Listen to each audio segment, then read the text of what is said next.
বাংলাদেশে আর বাংলাদেশের বাইরে পৃথিবীর বিভিন্ন প্রান্তে যেখান থেকে চ্যানেলে দেখছেন আপনাদের সকলকে সাদর আমন্ত্রণ তৃতীয় মাত্রা দেখবার জন্য। সাম্প্রতিক নানা বিষয় নিয়ে আলোচনার জন্য আমার সঙ্গে স্টুডিওতে রয়েছেন আমার ভাই বসাচ্ছেন বাংলাদেশ সুপ্রিম কোর্টের আইনজীবী এবং রাজনীতিক ব্যারিস্টার শিহাবুদ্দিন খান, এবং আমার ডানে রয়েছেন ঢাকা বিশ্ববিদ্যালয় কেন্দ্রীয় ছাত্রছাত্রী সংসদ ডাকসুর সাবেক সহসভাপতি এবং গণ অধিকার পরিষদের সভাপতি নুরুল হক নূর। স্বাগত আপনাদের দুজনকে তৃতীয় মাত্রায়।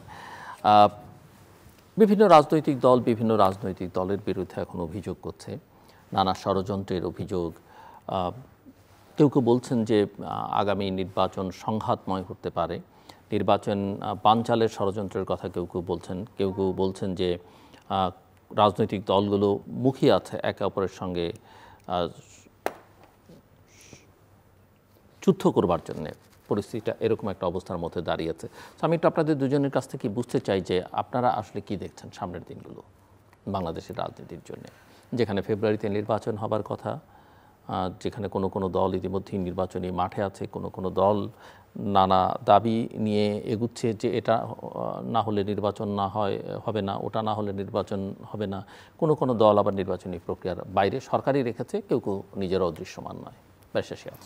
ধন্যবাদ জিলু ভাই, আমাকে আমন্ত্রণ জানানোর জন্য। তৃতীয় মাত্রা সম্মানিত দর্শকদেরকে আমি আমার সালাম শুভেচ্ছা জানাচ্ছি। আসলে এই মুহূর্তে তো বাংলাদেশের খুব বহুল যেটা আলোচিত বিষয় সেটি হচ্ছে ফেব্রুয়ারির নির্বাচন। যদিও আমার ব্যক্তিগত অভিজ্ঞতা থেকে আমি যতটুকু বুঝি, অন্যান্য জাতীয় নির্বাচনের আগে যে একটা নির্বাচনী দামামা থাকে, নির্বাচনী উত্তেজনা থাকে, বা সামগ্রিকভাবে নির্বাচনী যে প্রস্তুতির ব্যাপারগুলো থাকে, আমার কাছে কেন যেন এরকম একটি গণঅভ্যুত্থান পরবর্তী সময়ে জাতীয় নির্বাচন অনুষ্ঠানের আগে নির্বাচনী দামামাটা কেমন যেন একটু এখন পর্যন্ত একটু পানসে মনে হচ্ছে। এখানে কিছু মৌলিক সমস্যা রয়েছে, আবার কিছু জায়গা আপনি জানেন কিছুদিন আগে জুলাই সনদ স্বাক্ষরের মাধ্যমে একটি বৃহৎ রাজনৈতিক পরিমণ্ডলে একটি সমাধানের পথ, কিভাবে দেশটিকে একটি সুন্দর জায়গায় নিয়ে ঠেকানো যায় বা সুন্দরভাবে নির্বাচনের দিকে এগোনো যায়, সেই প্রক্রিয়ার দিকে ধাবিত হয়েছে। কিন্তু মৌলিক যে সমস্যাগুলো আমরা দেখতে পাচ্ছি সেখানে আপনি জানেন যে যদিও এই গণঅভ্যুত্থানে বিগত ফেসিস সরকার তারা বিদায় নিয়েছে, পলায়ন করেছে, কিন্তু এই আওয়ামী লীগের যেই যারা সমর্থক বা যারা স্টেক হোল্ডার্স, এদের যেই সংখ্যাটা বা আগামী নির্বাচনে কিংবা আগামী নির্বাচনের যে রাজনৈতিক বাস্তবতা সেটাতে তাদের পার্টিসিপেশন কিংবা আদারওয়াইজ তাদের ভূমিকা কি হবে, সেটা একটা খুব গুরুত্বপূর্ণ বিষয় হয়ে দাঁড়িয়েছে। এবং আওয়ামী লীগ তো এই মুহূর্তে আমরা যেটা অ্যাপারেন্ট যে তারা নির্বাচন করতে পারছে না, কিন্তু আওয়ামী লীগের যারা সমর্থক কিংবা আমি আবারও বলছি যে তাদের যারা স্টেক হোল্ডার্স, তাদের এই নির্বাচনে ভূমিকা কি হবে, কিংবা অন্য কোনো রাজনৈতিক দলের সাথে তাদের নির্বাচনে অংশগ্রহণের সুযোগ তৈরির বাস্তবতা আছে কিনা, এই বিষয়গুলো কিন্তু ভাবাচ্ছে। আমি এই কথাটা বলছি এজন্য, আপনি জানেন যে বিগত সরকারের সাথে কিন্তু 15-16 বছরই এলাই ছিল জাতীয় পার্টি। জাতীয় পার্টিকে কিন্তু এখন পর্যন্ত রাজনৈতিকভাবে নিষ্ক্রিয় করা হয়নি, তাদেরকে রাজনৈতিক কর্মকাণ্ড নিষিদ্ধ করা হয়নি, বা দলগতভাবে তাদের বিরুদ্ধে কিন্তু কোনো ব্যবস্থা গ্রহণের মতো বিষয় আমরা দেখিনি। তো সেই হিসেবে কিন্তু জাতীয় পার্টি এখনো রাজনৈতিক ময়দানে রয়ে গেছে। এমনকি জাতীয় পার্টির নেতাদের বিরুদ্ধে খুব বেশি মামলা মোকদ্দমাও হয়নি। আবার একই সঙ্গে আমি দেখেছি যে জাতীয় পার্টিকে কিন্তু এই যে সংস্কার কমিশন, ঐক্যমত কমিশন, জুলাই সনদ, এখানে কিন্তু তাদেরকে ডাকাও হয়নি, তাদের কোনো অংশগ্রহণও নেই। কিন্তু ইদানিংকালে কিন্তু জাতীয় পার্টির যারা নেতৃবৃন্দ আছেন তারা কিন্তু খুব জোর গলায় তাদের অংশগ্রহণের বিষয় এবং প্রকান্তরে তারা আওয়ামী লীগের যারা সমর্থক বা রাজনৈতিক যারা গোষ্ঠী রয়েছেন তাদের ফেভারে কথা বলার আমরা কিছু প্রচেষ্টা দেখতে পাচ্ছি, এবং সেটার কনসিকুয়েন্স কি হতে পারে তাদেরকে অংশগ্রহণ করতে না দিলে, বা সেই পরিমণ্ডলে তারা যদি অংশগ্রহণ করতে না পারেন, সেই সমস্ত ব্যাপারেও কিন্তু এখন কথা চলে আসছে। এখন এগুলো হচ্ছে আমরা যেটা বললাম মৌলিক সমস্যা, যে এই জায়গাগুলো অন্যান্য রাজনৈতিক গোষ্ঠী এবং অন্তর্বর্তীকালীন সরকার তারা কিভাবে ডিল করবেন, এবং এটা ফেব্রুয়ারি নির্বাচন তো বিশেষ করে জাতীয় পার্টির বিষয়টিকে তারা কিভাবে হ্যান্ডেল করবেন। কারণ আমি রাজনৈতিক যেটা সামান্য জ্ঞানে যেটুকু বুঝি, যে এখানে কিন্তু জাতীয় পার্টির মাধ্যমে আওয়ামী লীগের কিন্তু শ্যাডো নির্বাচন করার একটি সুযোগ কিন্তু রয়ে গেছে। আমি যদি বলি যে জাতীয় পার্টির যারা ক্যান্ডিডেটস হবেন তারা যদি সরাসরি আওয়ামী লীগের নেতাকর্মীরা নাও হন, আওয়ামী লীগের সমর্থকেরা কিংবা জাতীয় পার্টির নেতাকর্মীরা ডামি আওয়ামী লীগের ক্যান্ডিডেট হিসেবে নির্বাচন করার কিন্তু সুযোগ রয়ে গেছে এবং ওই সমর্থনগুলো আদায়ের একটি বাস্তবতা রয়ে গেছে। আমি এই বিষয়গুলো একটা হাইপোথিসিস আকারে বলছি, কিন্তু এই সম্ভাবনাগুলো কিন্তু রয়ে গেছে। আবার আমাদের যারা চলমান রাজনৈতিক দলগুলো নির্বাচনী রাজনীতিতে কিন্তু একটি বিষয় যে ভোট আদায়ের ক্ষেত্রে কিন্তু সব কিছুকে ফেয়ার বিবেচনা করা হয়। তো সেই ক্ষেত্রে আপনি রাজনৈতিক দলগুলোর মধ্যে কিন্তু আমরা প্রচ্ছন্ন একটা প্রতিযোগিতা দেখতে পাচ্ছি যে আওয়ামী ঘরানার বা এই ঘরানার ভোটগুলো কোন বাক্সে যাবে এবং সেগুলো কোন দিকে আসলে মুভ করলে নির্বাচনী ফলাফলের দিকে কতটুকু সেগুলো প্রভাব ফেলবে, এই বাস্তবতাগুলো কিন্তু রয়েছে।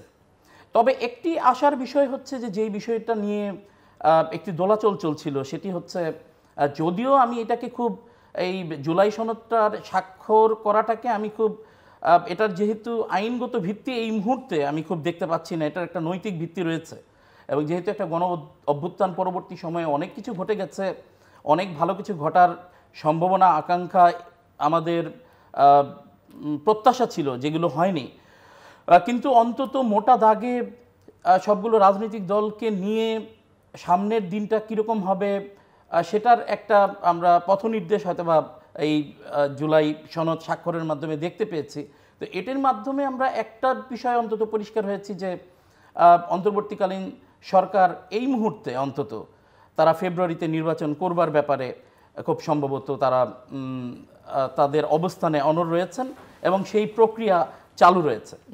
তবে এখানে আপনি জানেন যে এই আওয়ামী লীগের অনুপস্থিতিতে এবং জাতীয় পার্টির কিছুদিন পর কি ভূমিকা হবে সেটার ক্যালকুলেশন যদি বাদও দেই, এই রাজনৈতিক দলগুলোর মধ্যে আসলে নির্বাচনকালীন যেই তাদের যেই অ্যালায়েন্স এবং তারা নির্বাচনী মাঠে কি সমীকরণে একজন আরেকজনের সাথে লিয়াজু করবেন, লেনদেন করবেন, এই বিষয়গুলোও কিন্তু সামনের রাজনৈতিক পরিস্থিতিকে যেমন সহজ করতে পারে তেমন আবার কঠিন এবং উত্তপ্তও করতে পারে। একই সঙ্গে আরেকটি বিষয় আমি বলবো, যেহেতু এটি ঠিক যে জনমনে নির্বাচন নিয়ে যেমন প্রত্যাশা রয়েছে যে ফেব্রুয়ারিতে নির্বাচন হবে, একই সঙ্গে কিন্তু জনমনে এই একটা আশঙ্কাও রয়েছে, শঙ্কাও রয়েছে যে নির্বাচন কোনো কারণে পিছিয়ে যেতে পারে কিংবা রাজনৈতিক বাস্তবতায় হয়তোবা ভণ্ডুল নির্বাচনী যে প্রক্রিয়াটা ভণ্ডুল হয়ে যেতে পারে। আপনি জানেন যে এখানে সেনাবাহিনীকে নির্দেশ করে বা ইনভলভ করে বিভিন্ন ধরনের প্রচারণা, গুজব কিংবা বাস্তবিক অর্থেও কিছু কথাবার্তা কিন্তু মাঠে চলমান আছে। তো আমি মনে করি যে আরও কিছুদিন গেলে ফেব্রুয়ারির নির্বাচনের যেই আমরা যে গাইডলাইন বা প্রত্যাশা রয়েছে সেটি আদৌ আসলে ফেব্রুয়ারিতে সাকসেসফুলি সম্পন্ন হবে কিনা, সেই প্রক্রিয়ায় দেশ যাবে কিনা, আমার মনে হয় সেটি আরও কিছুদিন গেলে আমরা সবাই আর একটু পরিষ্কার হতে পারবো। মিস্টার নুরুল হক নূর, কোনো অনিশ্চয়তা নির্বাচন নিয়ে? যেহেতু আমাদের অতীত অভিজ্ঞতা রয়েছে যে ভোটের 11 দিন আগেও নির্বাচন আসলে বানচাল হয়েছে কিংবা 111 হয়েছে, এ ধরনের ঘটনা আছে, নানান ধরনের কু পাল্টা কু হওয়ার ইতিহাস আছে। আর বাংলাদেশের বর্তমান সময়ে যে ধরনের একটা শুরুতে এই 2024-এর গণ অভ্যুত্থানকে কেন্দ্র করে আমাদের মধ্যে একটি জাতীয় ঐক্য সংহতি ছিল গণ অভ্যুত্থানের শক্তিসমূহের মধ্যে, সেখানে এখন যেভাবে বিভাজন দেখা যাচ্ছে এবং মুখোমুখি অবস্থান এবং সবাই, কেন আপনারা তো নাকি ইতিহাসে নাম লেখালেন জাতীয় ঐকমত্য করে, পৃথিবীর বিভিন্ন দেশের পাঠ্যপুস্তকে আপনাদের নাম থাকবে, সবাই পড়বে, আপনাদের কাছ থেকে শিখবে, আপনারা যে কলম দিয়ে স্বাক্ষর করলেন ঐকমত্য সেগুলো জাদুঘরে যাবে, এখন আপনি এটা আবার বলছেন কেন? আপনাদের মধ্যে আমার কলম তো আমি বলছিলাম যে কলম কি নিবেন না দিবেন, পরে বলছে দিয়ে নিয়ে যান, তো আমারটা তো আমি নিয়ে আসছি, তাই আমার কলম তো তাহলে রাখা হবে না জাদুঘরে।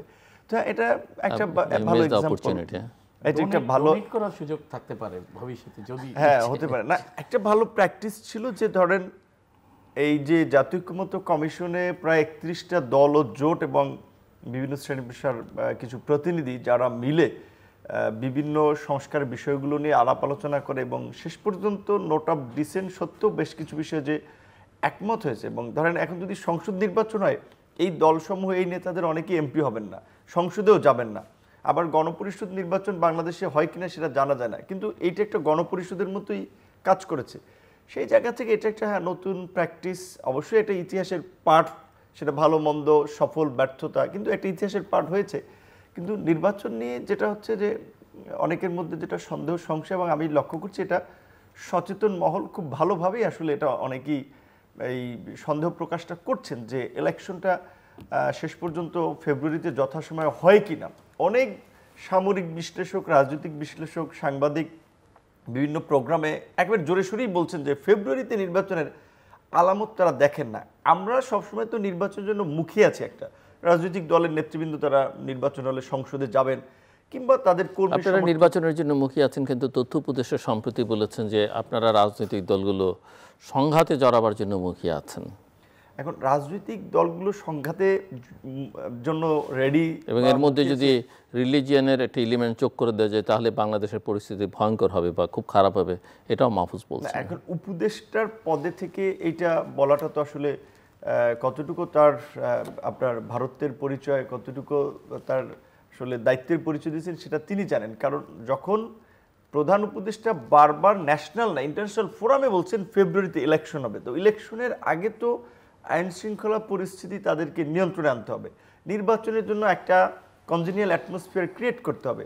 সেখানে এখন তারা যদি বলেন যে সংঘাতের জন্য মুখিয়ে আছে, তাহলে তো সরকার ব্যর্থ এবং তাহলে তো তাদেরকে দিয়ে হবে না। তো এই বিষয়টি তো তারা পরিষ্কার করছে। তাহলে এটা হতে পারে যেটা আমরা যে শঙ্কাটা প্রকাশ করছি, সরকারের মধ্যেও একটা অংশ আছে যারা আসলে এই ধরনের একটা পরিস্থিতি ক্রিয়েট করে ইলেকশনকে পিছাতে চায়, যেটা রাজনৈতিক দলের মধ্য থেকে অনেকে বলছে যে কিছু কিছু রাজনৈতিক দল মনে করছে নির্বাচন ছাড়া তারা যে সুযোগ সুবিধাটা নিচ্ছে বা ভাগবাটোরায় যেটা পাচ্ছে, যেটা মাহফুজ এর আগে আরেকটা প্রোগ্রামে বলেছিল যে প্রশাসনে বিএনপি জামাত আমলাতন্ত্রকে ভাগ করে নিয়েছে।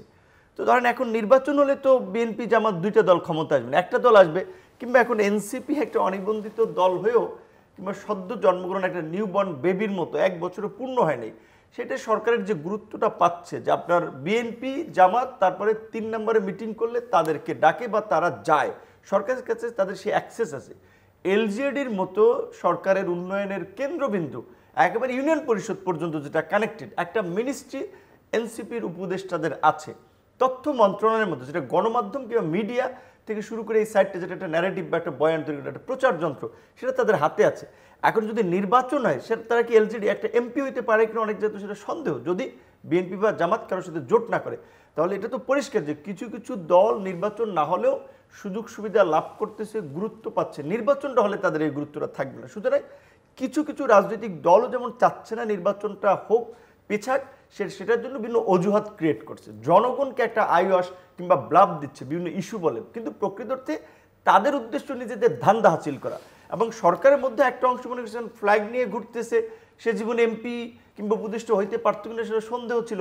যে কোনো প্রক্রিয়ার মধ্যে দিয়ে তারা একটা ভাই ব্রাদার কিংবা একটা সার্কেল একটা উপদেষ্টা হয়েছেন, এখন নির্বাচনটা হয়ে গেলে তো আর তাদের সেই দামটা রইল না। কিংবা তারা যে কর্মকাণ্ড অনেকে করেছেন উপদেষ্টা পরিষদের মধ্যে, সেটা আমার কথা না, এনসিপি বলেছে, বিএনপি বলেছে, জামায়াতও বলেছে যে তারা রাজনৈতিক দলের পক্ষপাত দুষ্ট ভূমিকা পালন করছেন, রাজনৈতিক দলের হয়ে কাজ করছেন। তাহলে নির্বাচনটা হলে তো যে সমস্ত উপদেষ্টা এই স্বজনপ্রীতি, দুর্নীতি, অনিয়ম, ক্ষমতার অপব্যবহার করেছেন তাদের বিরুদ্ধে দুদকের তদন্ত হতে পারে, তাদের অনেককে বিচারের মুখোমুখি হওয়া লাগতে পারে। কাজেই ওইটার জন্য তো তারা একটা সেফ এক্সিটের জন্য তো কারোর সাথে সমঝোতা করার জন্য কিছুদিন সময় নিতে পারেন। সেই দিক থেকে নির্বাচন নিয়ে অনেকে শঙ্কা প্রকাশ করছে যে নির্বাচন যথাসময় হয় কিনা। কিন্তু আমি এইটুকু বলতে পারি যে শিহাব ভাইয়ের মতো আমার মতো যারা নির্বাচন করতে চাই, আমরা কিন্তু মাঠে আসলে ফুল সুইংয়ে মার্কা নিয়ে ভোট নিয়ে ক্যাম্পেইন করে বেড়াচ্ছি। সো আমার মনে হয় যে সরকারের কিংবা রাজনৈতিক দলের মধ্যে কারো কারো যদি অসৎ চিন্তা থেকে থাকে, যেমন এই যে আপনার ধরেন এখন এই যে পঞ্চগড়ে একজন ইমাম সেই ইসকন নিয়ে প্রতিবাদ করে, তাকে অপহরণ করে পরে পাওয়া গেল পঞ্চগড়ে, কিংবা হিন্দু যুবকের আপনার মুসলমান মেয়ে ধর্ষণ। এখন এই ঘটনাটা বাংলাদেশে তো পূর্বে এইরকমভাবে ঘটে নাই। এখন যেভাবে ঘটনাগুলোকে পোট্রে করা হচ্ছে বা সাম্প্রদায়িক একটা রং দেওয়ার চেষ্টা করা হচ্ছে, এটা কিন্তু ইন্টেনশনালি ঘটনাগুলো ঘটাচ্ছে। তাহলে এটা কি আমাদের দেশের কোনো সংস্থা, এজেন্সি, সংগঠন করতেছে, নাকি বাইরের কোনো সংস্থা, এজেন্সি, সংগঠন করতেছে? এই বিষয়ে সতর্ক থাকতে হবে। সাম্প্রদায়িক ইস্যু দিয়ে এই যে মাজারের বিভিন্ন জায়গায় ধরেন হামলা হচ্ছে দু একটা, যদি হামলা হয় সেইটার বিরুদ্ধে ব্যবস্থা নেন, পদক্ষেপ নেন, তাহলে তো পরের হামলা ঘটবে না। তো এখন এইগুলো যদি ব্যবস্থা না নিয়ে আমরা ঘটতে দেই, তার মানে এখানে বুঝতে হবে কারো ইন্ধন আছে এগুলো ঘটার পেছনে, যেটা সাম্প্রতিক এই যে মিরপুরে এয়ারপোর্টে বিভিন্ন জায়গায় ধারাবাহিক আগুনের যে ঘটনাগুলো, এগুলো কিন্তু নিছক কোনো দুর্ঘটনা, এইভাবে সিরিজ দুর্ঘটনা হয় না, দুর্ঘটনা হঠাৎ ঘটে, বিচ্ছিন্ন দু একটা ঘটনা হতে পারে। সুতরাং এই ঘটনাগুলো নিয়ে কিছুটা কিন্তু আমাদের একটা কনসার্ন আছে যে তাহলে এগুলো ইলেকশন পেছানোর জন্য কিংবা দেশকে একটা অস্থিতিশীল পরিস্থিতিতে দিকে নিয়ে যাওয়ার জন্য কেউ করছে কিনা, এই বিষয়গুলো নিয়ে আমরা একটু শঙ্কিত আছি। তারপরে কিন্তু আমরা মাঠে আছি এবং আমার মনে হয় রাজনৈতিক দলগুলো, প্রধান উপদেষ্টা যেটা বলেছেন election will be held before Eid, এর মানে এদিক সেদিক যাওয়ার আর সরকারেরও সুযোগ নেই। কারণ গত 1 বছরে ধরেন অনেক প্রতিদর্শ অর্থনীতিবিদ আছে, কিন্তু অর্থনীতিতে কোনো গতি আছে? কর্মসংস্থান, বিনিয়োগ, অভ্যন্তরীণ আইন শৃঙ্খলা, বরঞ্চ অনেক ব্যবসায়ীরা অনাস্থায়ী ব্যবসা গুটিয়ে বন্ধ করে আছেন যে ইলেকশনের পরে তারা ব্যবসায় নিউ ইনভেস্ট করবেন। সুতরাং অর্থনীতির রেমিটেন্স যতই হাই থাকুক, কর্মসংস্থান, আদার ইনভেস্টমেন্ট, সেটা ফরেন এবং দেশের মধ্যে ইনভেস্টমেন্ট না থাকলে তো দেশ চলবে না। জি, এখানে আমার প্রশ্ন আপনাদের দুজনের কাছে আবারও যে নির্বাচন ছাড়া কোনো গতি নেই, কোনো গত্যন্তর নেই, কিন্তু সেটা কি আসলে নির্বাচন না একটা ফার্স কোনো ইলেকশন, মানে জানতানো নির্বাচন? নির্বাচন বলতে তো একটা free fair, participatory, inclusive, peaceful election, credible election, সেরকম ইলেকশন নাকি আপাতত একটা হোক আমরা বেঁচে যাই?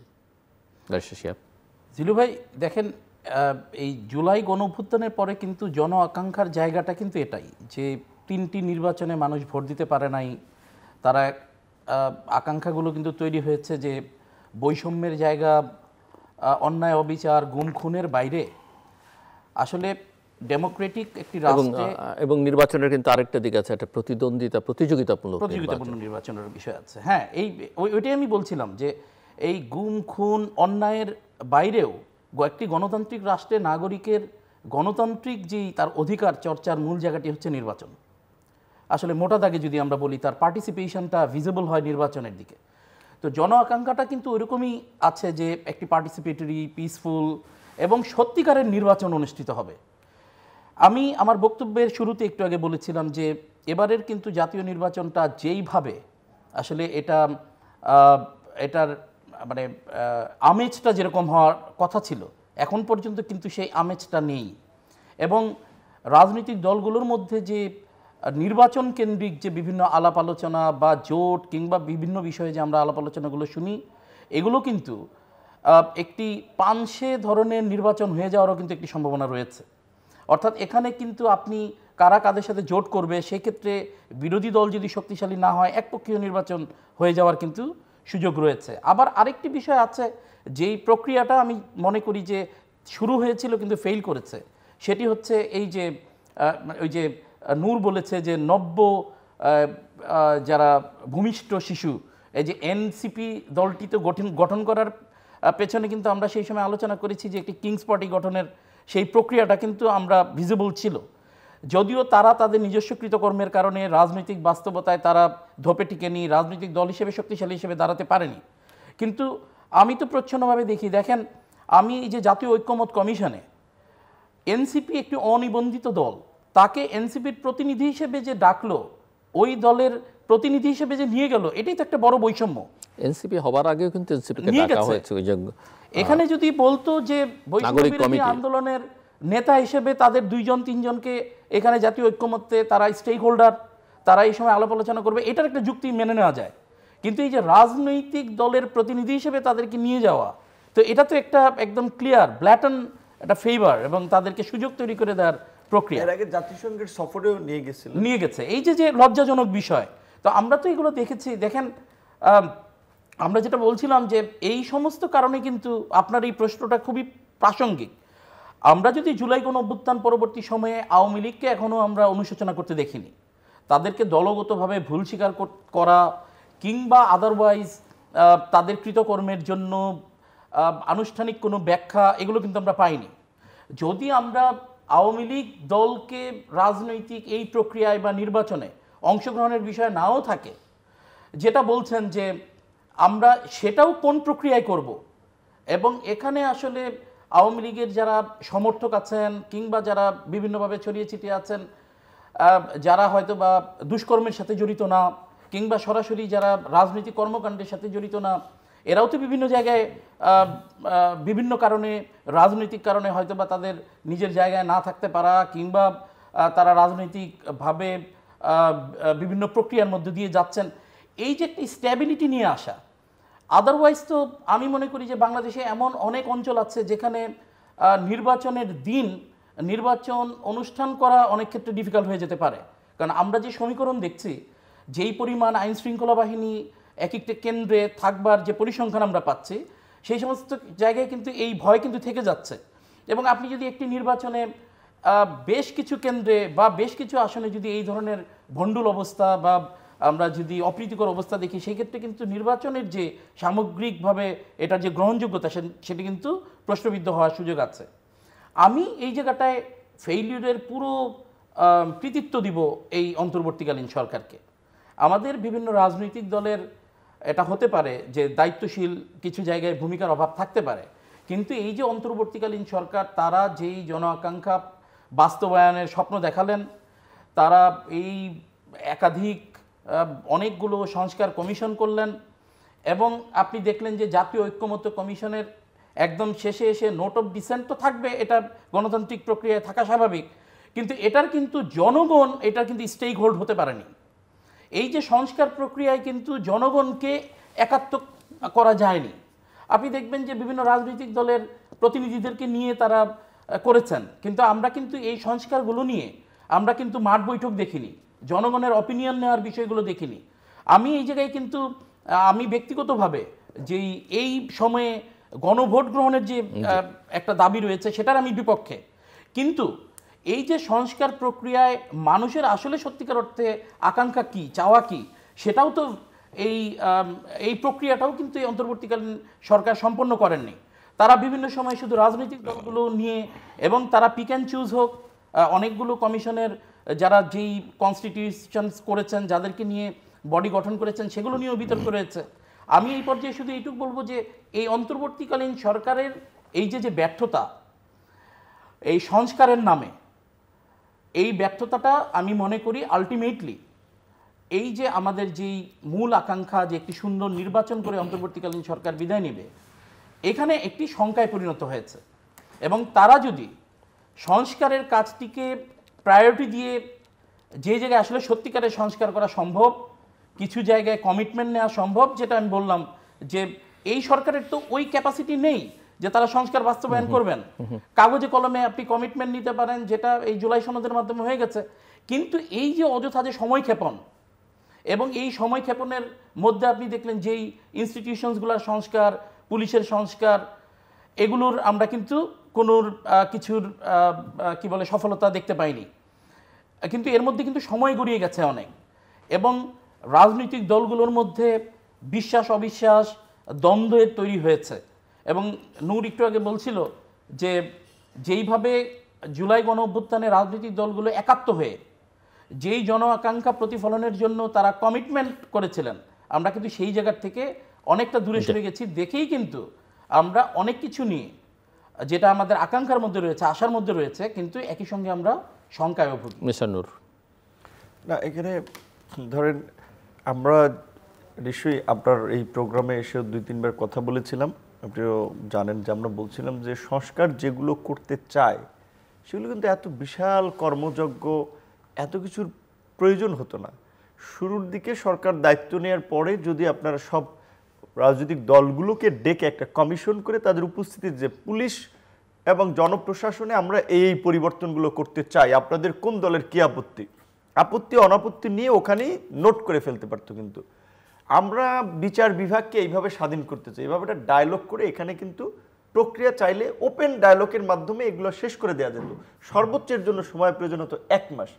তারপরে যেহেতু এটা একটা গণ অভ্যুত্থান পরবর্তী একটা অস্বাভাবিক সময়, ডক্ট্রিন অফ নেসেসিটির জায়গা থেকে অনেক সিদ্ধান্ত নেওয়া যায়, অনেক কাজ করা যায়, যেটা পরবর্তী পার্লামেন্ট এসে বৈধতা দেয়, যেটা 90-এও হয়েছে। বিচারপতি শাহাবুদ্দিন সাহেব চিফ জাস্টিস থেকে তাকে উপরাষ্ট্রপতি, কেয়ারটেকার প্রধান, আবার নির্বাচনের পরে তার বিচারালয়ে ফিরে যায়। এগুলো কিন্তু কোনোটাই সংবিধান উল্লেখ ছিল না, প্রয়োজনের তাগিদ থেকে এগুলো করা হয়েছে এবং বৈধতা দেওয়া হয়েছে।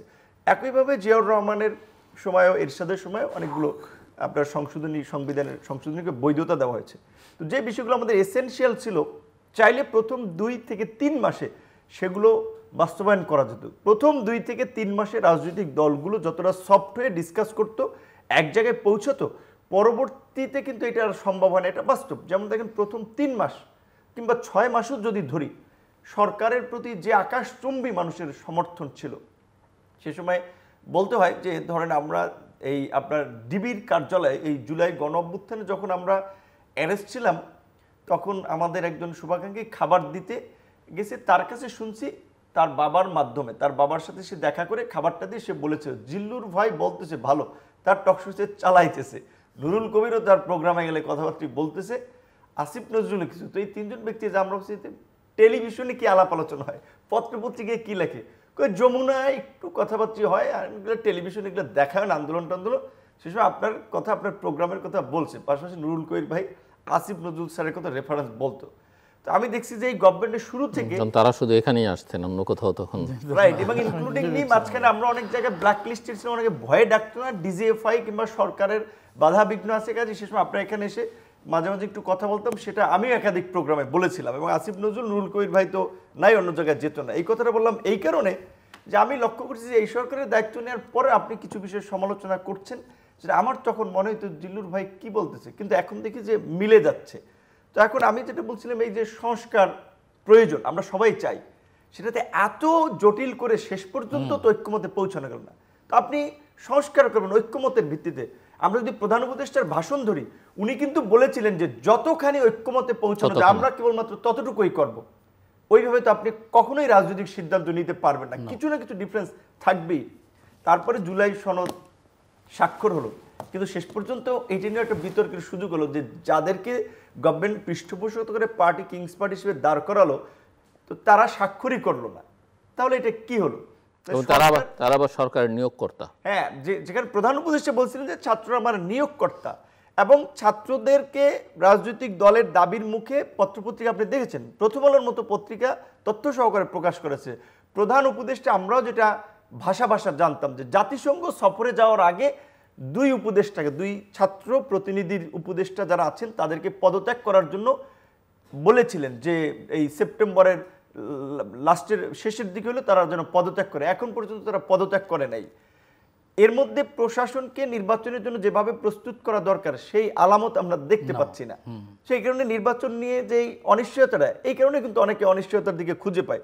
আর সংস্কারের যে বিষয়টা, যেটা আমরা বলবো, এখন রাজনৈতিক দল, যেটা আমি বলছি, যারা নির্বাচন পেছাতে চায়, একটা পরিস্থিতি তৈরি করতে, তারা অনেক কিন্তু এটাকে সামনে এনে দাঁড় করাচ্ছে যে এই কারণে নির্বাচন হতে পারবে না।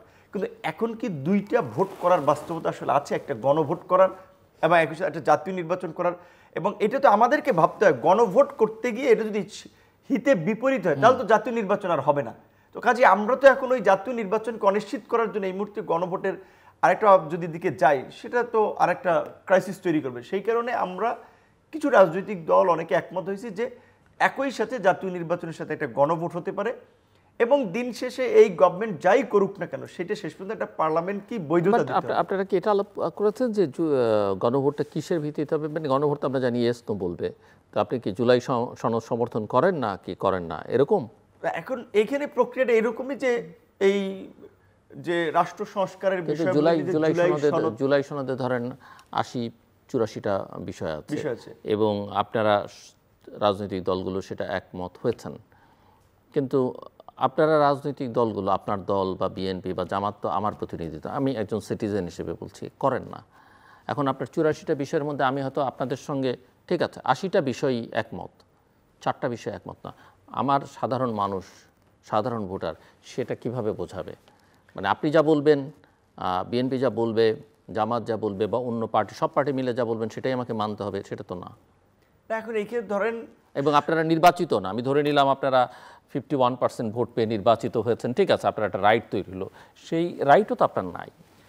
এখন গণ অভ্যুত্থানের মধ্যে দিয়ে একটা সরকার প্রয়োজনের তাগিদে কিছু কাজ তারা আসলে করতে পারে, যেটা না না সেটা তো করছে, সেটা করার কথা বলছি না, আমি বলছি ওই যে ভোটের কথা বলছেন। ভোটের কথা এখন ধরেন, হ্যাঁ আমরা হয়তো 100% প্রতিনিধিত্ব সব রাজনৈতিক দল মিলে করে, এটা যেমন সত্য, একদিকে আবার এটাও সত্য যে সুসংগঠিত জনগোষ্ঠীর একটা আনুষ্ঠানিক প্রতিনিধিত্ব করার প্ল্যাটফর্ম রাজনৈতিক দল, যেহেতু এখানে এই সময়ের গণ অভ্যুত্থানের বা অ্যাক্টিভ রাজনৈতিক দলগুলো কিন্তু এই ঐক্যমত্য কমিশনের আলাপ আলোচনায় আছে। এখন প্রধান উপদেষ্টার কথার এখানে মানে একটা সেই অ্যাক্টিভ ইনঅ্যাক্টিভ তো আপনার সরকারই করেছে, কি অ্যাক্টিভ আর কি ইনঅ্যাক্টিভ, একটা পরিবেশ তৈরি করে কিছুটা এক্সিকিউটিভ অর্ডারে। কারণ আপনার 55টি রাজনৈতিক দল নিবন্ধিত, তার মধ্যে মাত্র 18টি নিবন্ধিত রাজনৈতিক দল এই সনদে স্বাক্ষর করেছে। আমি যদি নিবন্ধিত রাজনৈতিক দলের কথা বলি, বাকিরা অনিবন্ধিত। এইটা আমরা আপনি যদি সেটা ধরেন তাহলে ঐকমত্যটা হলো কিভাবে? আপনি সিংহভাগে আপনি তো নিবন্ধন বাতিল করেননি। আবার ধরেন আপনি যদি এখানে মার্জিনালাইজড গ্রুপ বলেন বা রিলিজিয়ান বেসড, এথনিক কমিউনিটি কিংবা জেন্ডার হিসেবে, আপনি তো ইনক্লুসিভ হয়নি, তো সবাই তো এই প্রক্রিয়ার মধ্যে ছিল না। না, জেন্ডার বলতে এখানে যদি রাজনৈতিক দলগুলো তো ইথনিক কমিউনিটি থেকে শুরু করে জেন্ডার সবার একটা প্রতিনিধিত্ব করে, সেটা তো আপনারা বলছেন, কিন্তু আপনি বলছেন আপনি আমার প্রতিনিধিত্ব করেন, আমি আপনাকে প্রতিনিধি মনে করি কিনা সেটাও তো একটা ইস্যু।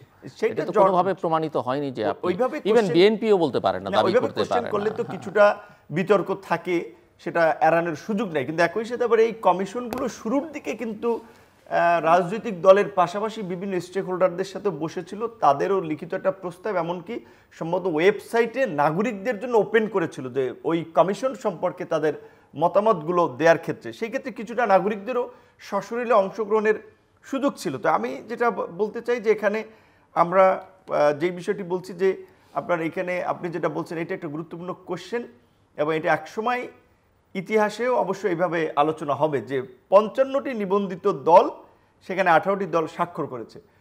আমরা প্রধান নির্বাচন কমিশনার দায়িত্ব নেওয়ার পরে ওনাদেরকে বলেছিলাম যে, যেমন ধরেন আপনি দেখেছেন যে এই 24-এর গণ অভ্যুত্থানের পূর্বে 2018 সালে এই কোটা সংস্কার আন্দোলনের মধ্যে দিয়ে গঠিত একটা তরুণদের দল, 28 বছর পর ডাকসু নির্বাচন হয়েছিল, সেখানে আমরা জয়লাভ করেছিলাম। আমরা একটা দল গঠন করে নির্বাচন কমিশনের সকল শর্ত পূরণ করে নিবন্ধনের জন্য আবেদন করেছিলাম। শুধুমাত্র সরকারের আনুকূল্য না পায় আমাদের নিবন্ধনটি পাইনি। শিহাব ভাই আইনজীবী হিসেবে তার সাথে আলাপ করেছিলাম যেটা নিয়ে আইনি কি আমরা সহায়তা পেতে পারি। তো সেই সময় সরকারের সিগন্যালে 2-3টা পার্টি গত নির্বাচন আগে নিবন্ধন পেয়েছিল। যেহেতু গত 3টা নির্বাচন এই আওয়ামী লীগের মেকানিজমে হয়েছে, 3টা নির্বাচনের পূর্বেই সাধারণত নির্বাচনের পূর্বে রাজনৈতিক দলগুলোকে নিবন্ধন দেয়, তারা তাদের অনুগত দলগুলোকে নিবন্ধন দিয়েছিল। সেখানে মান্না ভাই, আমাদের গণসংহতি, এরকম অনেক অ্যাক্টিভ ক্রিয়াশীল দলগুলো শর্ত পূরণের পরও নিবন্ধন দেয়নি। তো আমরা বলছিলাম এই গোয়েন্দা সংস্থার পরামর্শে যাদেরকে নিবন্ধন দেওয়া হয়েছে সেগুলো একটু যাচাই বাছাই করা হোক। একই সাথে আওয়ামী লীগ যখন ফেসিবাদের দায়ে নিষিদ্ধ হচ্ছে, আওয়ামী লীগের সহযোগীরা অবশ্যই নিষিদ্ধ না হয়ে পারে না, জাতীয় পার্টি সহ আওয়ামী লীগের আরও যারা দোষর ছিল তাদেরও দল নিবন্ধনের কার্যক্রম স্থগিত করা হোক।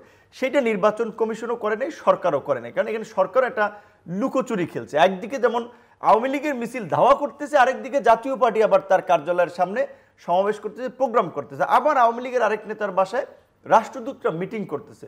তো কাজে এইখানে এটি হচ্ছে মানে কোশ্চেন আসলে সরকার কি চায়, কোন গেম তারা আয়োজন করতেছে। একদিকে মাঠে ধাওয়া দিচ্ছে, আরেকদিকে ডিপ্লোম্যাটিক লোকজন নিয়ে মিটিং করতেছে, আরেকদিকে আরেক পার্টি প্রকাশ্যে মিটিং করতেছে।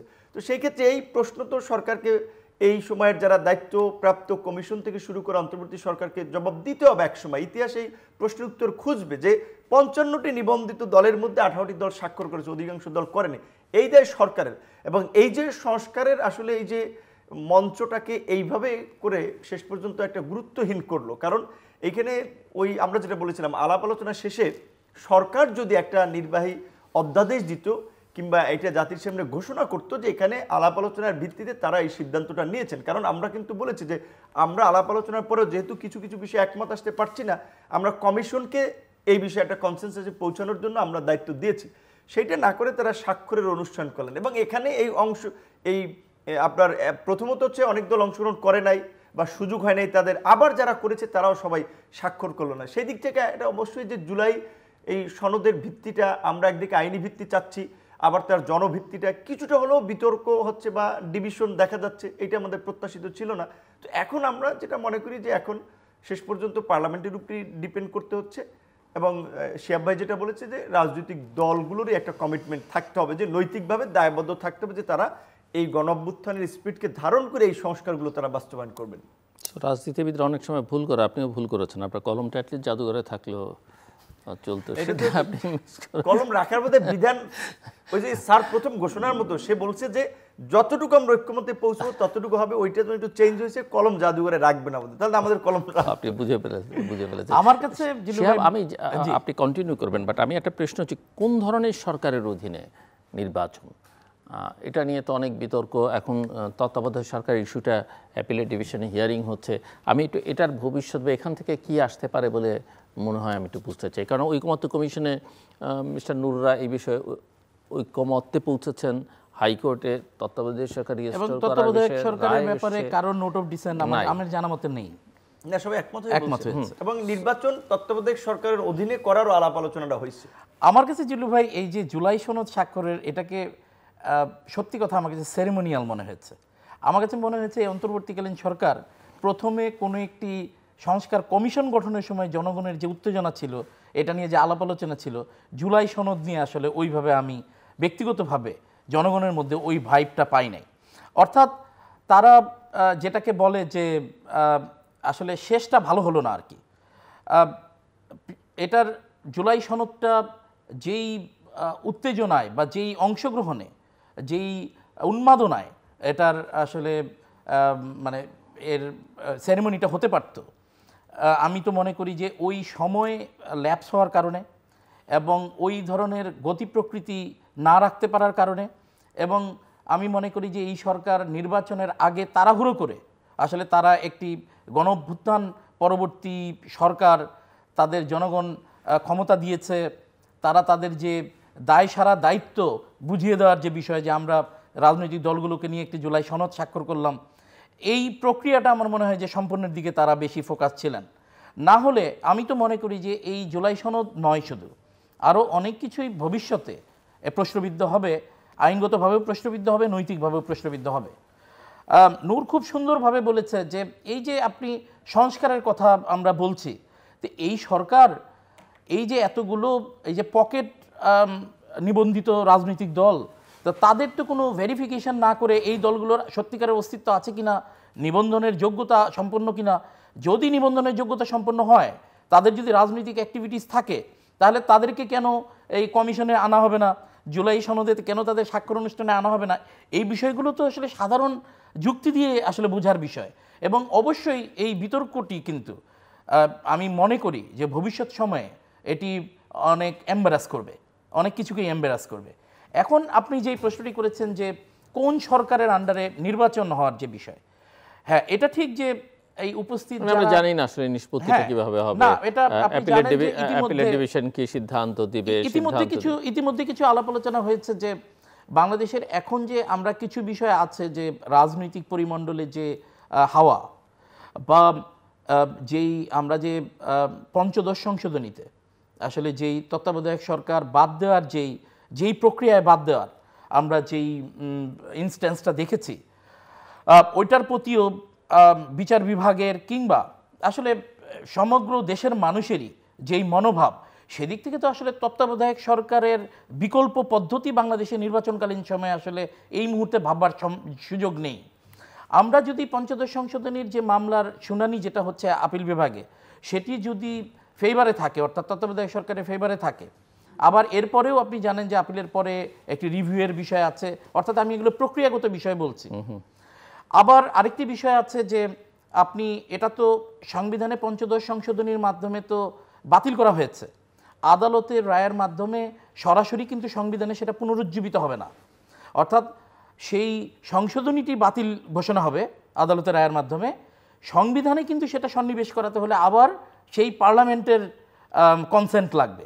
তাহলে তো আদালত দরকার কি? না, আদালত হচ্ছে এই যে সংশোধনীটা হলো, সেটা তো আদালত তার যে ইনহেরেন্ট এখতিয়ার, সেটি যে ইলিগালি হয়েছে সেটি ঘোষণা করলেন। অর্থাৎ এটি না হলে তো পরবর্তী সংসদ তত্ত্বাবধায়ক সরকার ব্যবস্থা আবার সংবিধানে ফিরিয়ে আনার সেই সুযোগটা আবার থাকতো না। আদালত বলল, সংসদ মনে করলো না। হ্যাঁ, সেই বাস্তবতা তো আসতে পারে, কিন্তু আমরা যেটা দেখতে পাচ্ছি এখন যে রাজনৈতিক বাস্তবতায় যেই দলগুলো নির্বাচনে অংশগ্রহণের জন্য, ইনক্লুডিং বাংলাদেশ জাতীয়তাবাদী দল, তারা সবাই কিন্তু তত্ত্বাবধায়ক সরকার ব্যবস্থা পুনঃপ্রবর্তনের পক্ষে, অর্থাৎ তারা চান যে তত্ত্বাবধায়ক সরকারের আন্ডারে নির্বাচন হোক।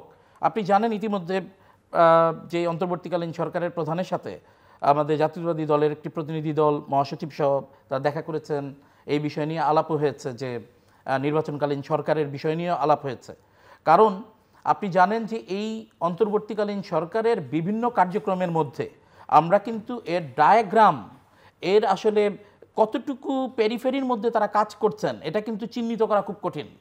তারা যেমন জাতীয় ইস্যুতে চলে যাচ্ছেন আজকে জাম্প করে, আবার তারা ক্ষুদ্র বিষয়ে চলে আসছেন, আবার দেখা গেল তারা যেই স্বাভাবিক যে অর্থাৎ সংবিধানে থাকা অবস্থায় যে তত্ত্বাবধায়ক সরকারের যে দায় দায়িত্ব ছিল তারা তো আর ওই ফ্রেমে তারা সরকার পরিচালনা করছেন না। তাহলে নির্বাচনকালীন সময়ে আমরা তো কিছু প্রশ্নবিদ্ধ ভূমিকাও দেখেছি। আমরা ইতিমধ্যে এই সরকারের দুইজন আমরা ওই বৈষম্য বিরোধী আন্দোলনের তুর্কি, যারা ইতিমধ্যে খুবই বিতর্কিত হয়েছেন তাদের কার্যক্রম এবং স্টেটমেন্টের কারণে, তারা এখনও পদত্যাগ করেন নাই।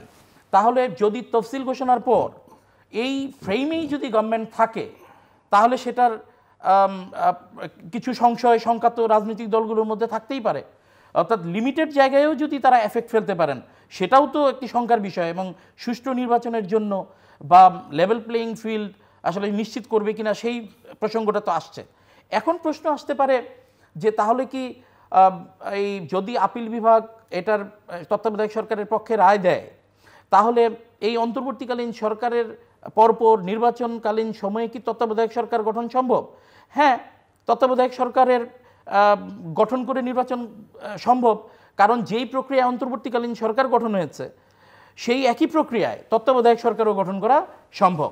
বরঞ্চ সেটি আরও স্ট্রং পজিশনিং পাবে, আমরা যে ডক্ট্রিন অফ নেসেসিটিতে বলি, সার্বিক বিবেচনায়, কারণ তখন আপিল বিভাগের একটি লাইভ আদেশ অর্থাৎ রায় থাকবে যদি সেটা তত্ত্বাবধায়ক সরকারের পক্ষে থাকে। এখন তত্ত্বাবধায়ক সরকারের কথাটা কেন আসছে?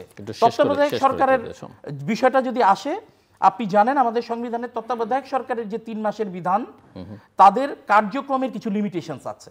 অর্থাৎ তারা দৈনন্দিন কাজ এবং নির্বাচন পরিচালনার বাইরে অন্য কার্যক্রম পরিচালনা করতে পারবেন না। যেটা রাজনৈতিক মহলে আলোচনা হচ্ছে যে যদি এই অন্তর্বর্তীকালীন সরকারের যে ঘোড়া মাঝে মাঝে যে জাম্প করে সেটাকে যদি লাগাম টানতে হয় তাহলে এই তত্ত্বাবধায়ক সরকারের যেই তাদের যেই লিমিটেশনস সেটা এনে সুষ্ঠু নির্বাচন প্রক্রিয়ার দিকে মনোনিবেশ করা উচিত, বা ওই সিস্টেমেটিক যেই বিধানটা সেটার প্রবর্তন করা উচিত। মিস্টার নুরুল হক নূর, এখানে শিহাব ভাই আইনের আলোকে কিছু ব্যাখ্যা করেছে এবং ঐক্যমত্য কমিশনের যেই বিষয়টা একটু ডিফারেন্ট ছিল, যে কেয়ারটেকারের বিদ্যমান এতদিন ধরে যেটা ছিল 3 মাসের মেয়াদ, ঐক্যমত্য কমিশনে আলোচনা ছিল যে এটাকে 4 মাস করা যেতে পারে। কিন্তু নির্বাচনের ক্ষেত্রে আমরা যদি মনে করি, ধরেন এই গভর্নমেন্টটা তো 106 অনুযায়ী গঠিত হয়েছে, কিন্তু কেয়ারটেকার আমাদের বিধানে ছিল। এখন না, ধরেন 20 বছর পরেও যদি কেউ এই স্পিরিটের বাইরে সরকার গঠন করে, একটা প্রশ্ন আছে 106-এর অধীনে বা আদালতের, কিন্তু আদালতে আসলে আদালত এটা সিদ্ধান্ত কখন দিল, কে দিল, সেই আদালতে কে ছিল, এই প্রশ্ন কিন্তু আছে, এটা কিন্তু কেউ জানে না। একটা চ্যালেঞ্জ, মানে ভবিষ্যতের কথা চিন্তা করে তখন সুপ্রিম কোর্টের প্রধান বিচারপতি, দেশের প্রধান বিচারপতি কোথায় ছিলেন সেটাও কিন্তু কেউ জানে না। হ্যাঁ, এখন একটা ভবিষ্যতের কথা, এবং আমি বলি এই যে জুলাই সনদে 106 কে রেফার করা হয়েছে, কিন্তু আমি মনে করি যে এই জায়গায় এই এক্সপ্লেনেশনটা আরেকটু বিস্তৃত থাকা দরকার ছিল। অর্থাৎ 106 যদি ফেল করে, যদি কোনো কারণে প্রশ্নবিদ্ধ হয়, তাহলে স্পিরিটটা কি হবে? হ্যাঁ, এখন কেয়ারটেকারের এই জন্য আমরা বলছি যে ইলেকশনের ক্ষেত্রে যেটা বিএনপি চিফ অ্যাডভাইজারের সাথে মিটিং করে এই সরকারকে কেয়ারটেকারের রূপ দেওয়ার জন্য বলছে, বা ওই মুডে যেতে বলছে, ওই রকম মুডে যেতে বলছে, পুরোপুরি বলছে কিনা আমরা এক্স্যাক্টলি তাদের মুখ থেকে শুনি। কিন্তু আমরা মনে করি শিহাব ভাই যেটা বলছে যে এই সরকার কেয়ারটেকারে টার্ন করে ইলেকশন করাই আইনগতভাবে এবং এই সংকট এবং ভবিষ্যৎ বিবেচনা একটা বেটার সলিউশন হতে পারে। কারণ এখন তো তারাও ইলেকশনই দিয়ে দেবে, তো ফেব্রুয়ারিতে যদি ইলেকশন হয়, ফেব্রুয়ারির প্রথমার্ধে, তো সেই 3.5 মাসই তো এখন বাকি আছে। তো ইন্টারিম গভর্নমেন্ট এখন যেটা সে বলছে যে আপিল বিভাগের এইভাবে ফুল কোর্ট বসে একটা রায় দিচ্ছে এবং এটা রিভিউয়ে রায় হচ্ছে, সেই রায়ের আলোকে একটা ইন্টারিম গভর্নমেন্ট কেয়ারটেকার ফর্ম হলো, ইলেকশন হলো, এবং সেটা পরবর্তী পার্লামেন্টে আবার আপনার একেবারে আইনগতভাবে সেটা বৈধতা পেল। সেই ক্ষেত্রে এইটার একটা শক্তিশালী ভিত্তি হয়। এবং যেহেতু এই সরকারের উপদেষ্টাদের নিয়ে প্রধান রাজনৈতিক দল বিএনপি আপত্তি জানিয়েছে, কিছু কিছু উপদেষ্টাদের বিষয়ে জামাত আপত্তি জানিয়েছে, এমনকি সরকারেরই নিজের ঘরের দল, গঠিত দল এনসিপিও আপত্তি জানিয়েছে। কাজে এটা তো পরিষ্কার যে তাহলে এখানে কিছু প্রশ্নবিদ্ধ উপদেষ্টারা রয়েছে, তাদেরকে রেখে তো ইলেকশন করতে পারবেন না। আমরা বলা শুরু করিনি, ধরেন বিএনপি, জামাত, এনসিপি 3 দল বলছে, এটা পরিবর্তন না করলে কিন্তু আমরা বাকিরাও বলা শুরু করব। যেটা ইতিমধ্যে আমি লক্ষ্য করেছি, সাইফুল হক ভাই বিপ্লবী ওয়ার্কার্স পার্টি, জয়েদ সাকিবের গণসংহতি, চরমনায় বিশ্ব ইসলামী আন্দোলন, তারা কিন্তু এখন পরিষ্কারভাবে বলছে যে সরকারের ভূমিকা শুরু থেকে পক্ষপাত দুষ্ট আমরা দেখতে পাচ্ছি। কাজে এখন সবাই মিলে তো এই কথাটা বলতেছে, তাহলে উপদেষ্টা পরিষদে একটা রদবদল বা পরিবর্তনটা তো অপরিহার্য, এবং এই পরিবর্তন ছাড়া যদি ইলেকশনের দিকে যায়, অনেকে তো ইলেকশনে যাবে না। তো সেই ক্ষেত্রে আরেকটা তো ক্রাইসিস তৈরি হবে। সেই জায়গা থেকে আমরা মনে করি যে সরকারের অবশ্যই উপদেষ্টা পরিষদ পুনর্গঠন প্রয়োজন, এবং নির্বাচনের জন্য প্রয়োজনে আরো একটা ছোট উপদেষ্টা পরিষদ, কার্যকরী উপদেষ্টা পরিষদ গঠন করা হোক, প্রশাসনকে নির্বাচনকালীন এবং প্রশাসনকে রদবদল করে একটা নিরপেক্ষ প্রশাসনের চরিত্র দিয়ে ইলেকশনের দিকে যাওয়া। ধন্যবাদ। দর্শক, অনুষ্ঠানের শেষ প্রান্তে আমরা সামাজিক যোগাযোগ মাধ্যম ফেসবুক, এক্স এবং ইউটিউবে তৃতীয় মাত্রা লাইভ স্ট্রিম হচ্ছে, আপনারা দেখতে পারেন। টেলিভিশনের পর্দায় দেখতে না পারলে যে কোনো সময় যে কোনো স্থান থেকে ইউটিউবে তৃতীয় মাত্রা চ্যানেলটি সাবস্ক্রাইব করে এই পর্ব বা পুরনো পর্বগুলো আপনারা দেখতে পারেন। মিস্টার নুরুল হক নূর এবং ব্যারিস্টার শিহাবুদ্দিন খান, অসংখ্য ধন্যবাদ এই আলোচনা অংশ নেবার জন্য। দর্শক, আলোচনার শুরুতেই ব্যারিস্টার শিহাব বলছিলেন নির্বাচন নিয়ে এখনও এক ধরনের অনিশ্চয়তা আছে, যদিও সবাই নির্বাচনটা চান এবং ফেব্রুয়ারিতেই হোক, সেটাই সবাই কায় মনোভাবকে প্রার্থনা করছেন। কিন্তু নির্বাচনটা কে করবে? নির্বাচন কমিশন করবে, এবং সেখানে সরকারের ভূমিকাটা অত্যন্ত গুরুত্বপূর্ণ। এবং সরকার নিয়ে কথা বলতে গিয়ে মিস্টার নুরুল হক নূর বলছিলেন যে তাদের দিয়ে হবে না। তাহলে আমার প্রশ্ন যে তাহলে কাদের দিয়ে হবে? আলোচনা এসছে তত্ত্বাবধায়ক সরকার কিনা, আর সেটা এখন পর্যন্ত ঝুলে আছে উচ্চ আদালতে, এবং উচ্চ আদালত সিদ্ধান্ত দিলে কী ধরনের সিদ্ধান্ত দেবেন সেটা আমরা কেউই জানি না। তবে অ্যাটলিস্ট এটা বলা যায়, এবং এই বিষয়ে কারো মধ্যেই কোনো ভিন্ন মত নেই, এই সরকারটিকে আসলে ওই তত্ত্বাবধায়ক সরকারের চরিত্র ধারণ করতে হবে। সরকারের যে চরিত্র আমরা 1 বছরের বেশি সময় দেখেছি, তাদের পক্ষে আসলে ওই চরিত্র ধারণ করা সম্ভব কিনা, এটা একটা $1 মিলিয়ন কোশ্চেন। এবং জনগণকেও কতখানি অন্তর্ভুক্ত করা হচ্ছে যে সংস্কার প্রক্রিয়ায়, সেটা নিয়ে প্রশ্ন আছে, শঙ্কা আছে যে নির্বাচন কতটা অন্তর্ভুক্তিমূলক হবে, রাজনৈতিক দলগুলোর অংশগ্রহণ প্রতিযোগিতার অর্থে কিংবা সাধারণ মানুষের অংশগ্রহণ অর্থে, সব মিলিয়ে এক ধরনের চরম অনিশ্চয়তার মধ্যেই আসলে বাংলাদেশ। এবং এখান থেকে রক্ষা করবার উপায় সেটা হচ্ছে সরকারের সদিচ্ছা, এবং ওই যে তার যে খোল নলচে আছে সেটা পাল্টে ফেলতে হবে। রাজনৈতিক দলগুলোর আরও ইতিবাচক ভূমিকা এখানে অত্যন্ত জরুরি। আমাদের সঙ্গে থাকবার জন্য অসংখ্য ধন্যবাদ। আপনাদের সবার জন্য শুভকামনা।